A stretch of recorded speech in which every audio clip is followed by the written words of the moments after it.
When you start with a premise of buying quality homes, preferably brand new, in quality locations, in quality metropolitan areas with quality economies, risk is very minimal.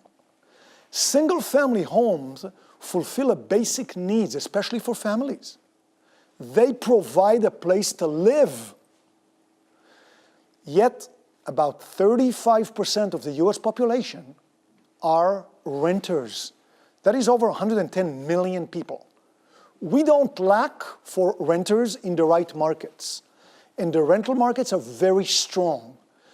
Millennials especially have been renting more since they value the flexibility and the ability to move when they want. I would say that the biggest risk is doing nothing.